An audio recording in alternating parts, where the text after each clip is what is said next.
নিরামিষের দিন মনে হয় আমার মতো প্রত্যেকেরই ঘরে কোনো না কোনো একজন আছে মুখ সাটকানো মানুষ। হ্যাঁ, সেরকম আমার ঘরেও আছে।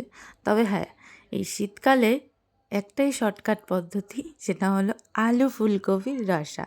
ব্যাস, এটা করে দিলে আর কোনো নাক সিটকানো মুখ সিটকানো কিচ্ছু নেই, চুপচাপ খেয়ে উঠে চলে যায়। না, আজকে তোমাদের সাথে রেসিপি আমি সেরকমভাবে বলছি না, কারণ ফুলকপি আলুর ডালনা বলো বা রসা বলো সবাই করতে পারে। আমি খালি এতটুকুই বললাম যে মানে সত্যি এই ফুলকপি আলুটা যদি না থাকতো তাহলে আমাদের মতো বউদের যে কী অবস্থা হতো সেটা একমাত্র আমরাই জানি। কারণ কিসের রসা করব, কি করব, এটা ভাবতে ভাবতে সকাল থেকে অর্ধেকটা টাইম চলে যায় যে আজকে নিরামিষ, আজকে নিরামিষের লাস্টে মেনুটা কি হবে, কিসের রসা হবে। এই তো।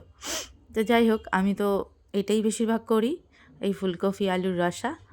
মাঝে মাঝে মাঝে ফুলকপি দেই না, শুধু আলু পনিরের রসা বা শুধু আলু ফুলকপির রসাও করি। তা তোমরা কে কী করো জানিও।